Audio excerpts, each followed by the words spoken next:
For this worksheet, you are asked to decide if each reaction is going to react SN1 or SN2, and then you're asked to draw the product. I'm going to take it a step farther, and I'm going to name these items as well. Now, the SN2 mechanism favors a primary over a secondary, and it will not occur with a tertiary. That's alkyl halide. But an SN1 will favor a tertiary over a secondary and will not occur with a primary alkyl halide. So knowing that, we can get started. We also know that SN2 will favor things that are charged, where an SN1 will favor things that are neutral. So here we have 1, 2, 3, 4, 5. This is a 3-bromopentane. And we're going to react it with sodium hydroxide. Now, when you see a metal in organic chemistry, it is delivering an anion. So I'm going to put its charge right here, and then we're going to push our electrons. I'm not going to do this for each reaction because it will get very hairy. But what happens with this is the nucleophile attacks the electrophile. The electrophile is the carbon that is bonded to the halide, in this case bromine.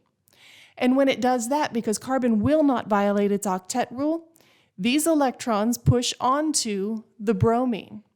And then what we're left with is our organic product. That's the one that we're interested in. And that organic product is 3-pentanol. Now, we're not shown stereochemistry here. This is an SN2 mechanism. We are not shown the stereochemistry of the bromine, but it is important that you recognize that an SN2 mechanism will result in the inversion of stereochemistry. So if this started as R, then it will end as S. If it started as S, it will end as R. So that is an important thing to note when you have SN2 stereochemistry. I'm going to write that up here. Inversion of stereo. And then if you have an SN1 mechanism that occurs at an asymmetric center, you're going to form an enantiomeric pair. So if you have an SN1 mechanism that occurs in an asymmetric center, you're going to have at least 2 products. So here we have our reactant, 1, 2, 3, 4, 5, 6. This is a hexane. And this is 2-methyl-2-bromo. So I'm going to put the bromo first, 2-bromo, and then 2-methyl, because we do go in alphabetical order, 2-bromo, 2-methyl-hexane. So this is a secondary alkyl halide, and here I have a neutral nucleophile. So because I'm neutral, then I'm going to act in an SN1 mechanism. Now, this mechanism does have several parts, and the very first part is when we are going to take our electrons that are holding bromine to the organic compound, to the carbon, and we're going to push those electrons off. And when we push those electrons off, we end up forming a carbocation. 1, 2, 3, there we go. And so we have this positive charge at the former electrophile site. And so now we have this very vulnerable carbon. And because of that very vulnerable carbon, even this neutral nucleophile can come in and attack it. And when it does, it forms this protonated alcohol.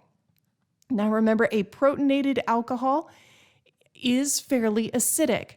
So even water, I'm going to just write water that way, so that the oxygen can come take,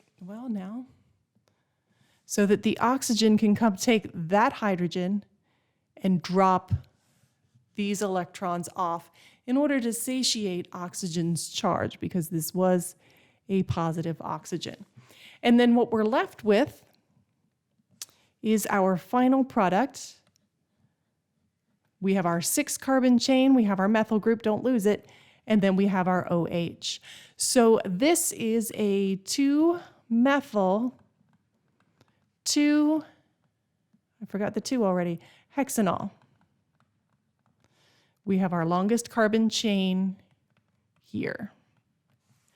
Now for C, we have a primary alkyl halide. Primary alkyl halides will favor SN2, and we have a charged nucleophile. So because of both of those things, this will be an SN2 mechanism.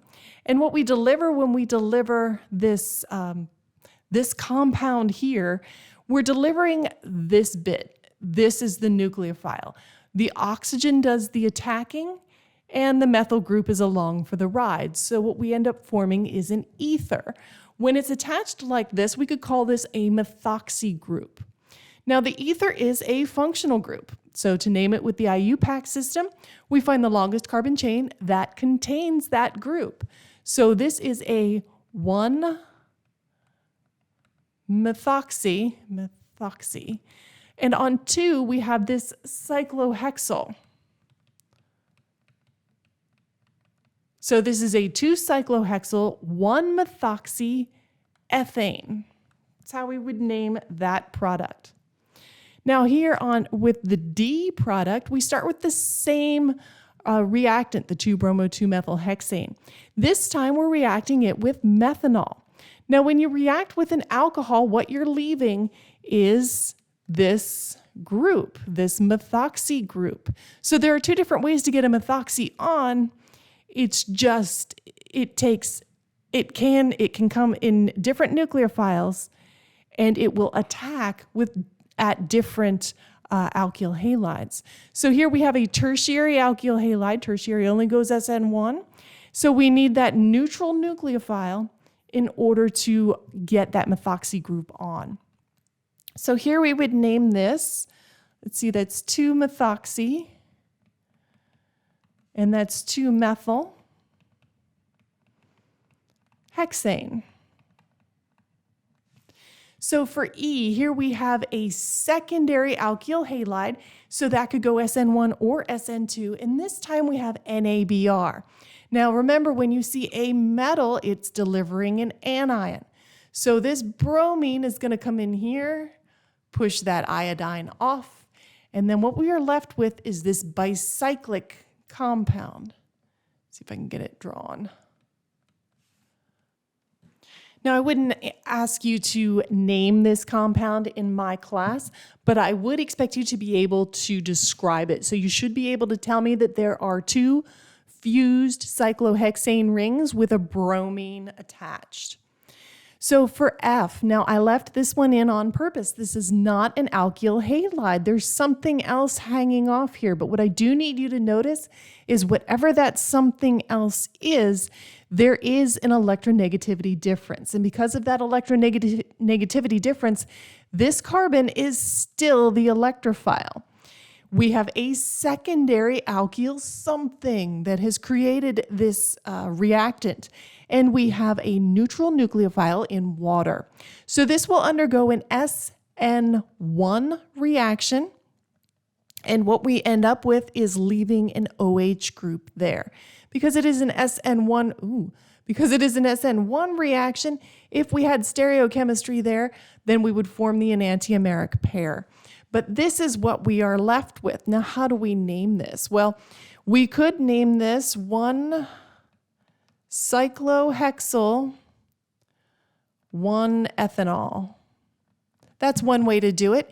That gives us the longest carbon chain that contains our functional group and a substituent that we can name. Now for the next one, for the product labeled G, we do have some stereochemistry here. This is a secondary alkyl halide.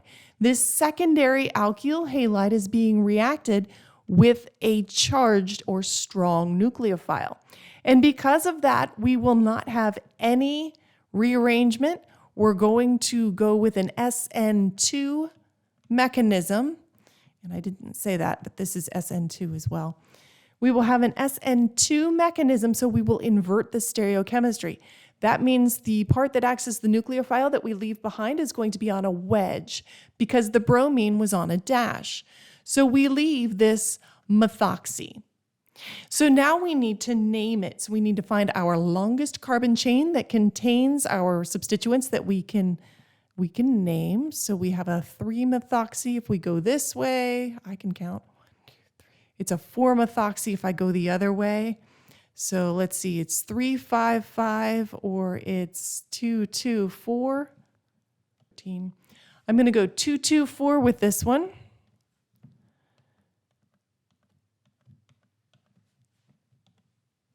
So this is a 2,2-dimethyl, 4-methoxy, and this is a hexane. But we do need to name that stereochemistry. Is that an R or an S? Well, the CIP priority, we give 1 to the oxygen. We're going to give 2 to the group on the left, 3 to the group on the right, 4 to the hydrogen that is implied to the rear. This turns counterclockwise or anti-clockwise. Therefore, this is an S, 2,2-dimethyl 4-methoxy hexane. For this next one, we also have a secondary alkyl halide, an alkyl bromide. We have a neutral nucleophile, so because we're secondary with a neutral nucleophile, we're going to go SN1 with this mechanism.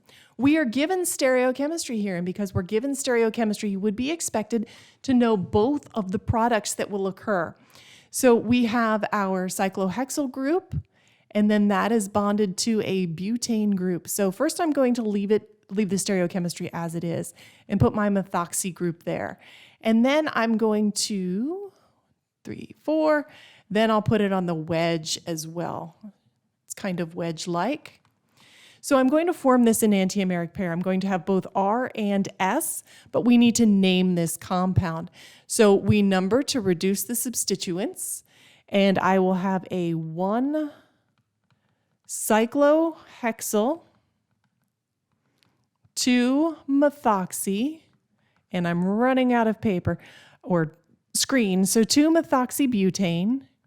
Similarly, I will have S, 1-cyclohexyl,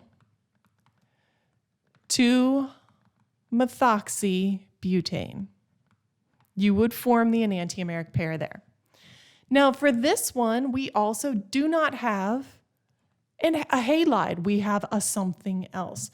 Well, this something else you're not going to see until much later, but the point is I want you to know what kind of a reactant we have, primary, secondary, tertiary, and what is that nucleophile. Remember, when you see a metal, and lithium is a metal, it is delivering an anion. This is what's called an allylic group. So jumping over to the lesson, both benzylic and allylic halides will react. Original rules, primary, then secondary, to undergo SN2 reactions. Tertiary and secondary will undergo SN1 reactions. But what is an allylic group? Well, this is what an allylic group looks like. You have 2 sp2 carbons, and that is bonded to an sp3 carbon. The sp3 carbon is where the reaction will occur. We are not doing substitution reactions at sp2 carbons. So an allylic group will react. Here are some examples of allylic carbons. So let's go back to our document here. This is an allylic carbon here. This is also a good electrophile, and it is available for SN2 reactions. It is primary. So this methyl group will come and attack because it is negatively charged. It is bound to a metal. So it will attack at this electrophilic allylic carbon. And what the result is, that double bond stays, the result is we have a chain lengthening reaction. So you see it's the same mechanism, it's SN2, even if I can't seem to draw a product today. And to name this, we need to number it in order to reduce our functional group. In this case, the double bond is a functional group. So this is a pentene. And let's see, that double bond starts at 2, and we have a methyl group. So this would be 2-methyl-2-pentene. For J, again with that bizarre, not a halide, but it still creates an area of electrophilic activity. Now, this is a specific area of electrophilic activity in that there is a benzene ring attached to it. So this is called a benzyl carbon. So this benzyl carbon here, let me go back to the lesson, see if I can scroll, is a reactive carbon. This is sp3 hybridized. So a benzylic halide or a benzylic something will react SN2, but an aromatic, something that is bonded directly to an SN2, will not. So this will react. This is a secondary benzylic halide, so that is an electrophile. And because we have a neutral nucleophile here, we will react SN1. So if you were given stereochemistry, you would need to be able to show both products, but because we are not given stereochemistry here, all we have to do is draw it flat. So this would be a 1-phenol, 1-propanol. We do need to have a number associated with both the phenyl group and the alcohol. So when you have a benzene ring and it's attached to something, we call it phenol. Now here we have a benzylic carbon, so another benzylic bromide, and this time we have this charged nucleophile. So this will occur SN2, and our product, because we are given that stereochemistry, we have to be sure to note that the product, the iodine, is receding back. So because the iodine is going to have the first CIP, so CIP number 1, so, and then the phenyl group, and then the ethyl group that's over on the right of my drawing. So we would go, I'm trying to visualize this, we would go clockwise if we had turned the iodine towards us. So this is an R. So this would be a 1 iodo, 1 phenyl propane, and this would be R. Now for L, here we have another allylic halide, alkyl halide, and we have a neutral nucleophile. So this will occur SN1, and the product will look like this. This one might be tricky to name because we haven't done much with sulfur-containing compounds, but we're going to number it from left to right. This is, I have 3 twice. So this is a pentene. This is 2-pentene. And this looks like this would be an E. This is not a Zwitter. This is E. And we have to name this group on number 4. So this would be a 4. This is called methyl. I'm going to run out of room. So this is methyl sulfanyl. This would be called E, 4-methyl sulfanyl 2-pentene.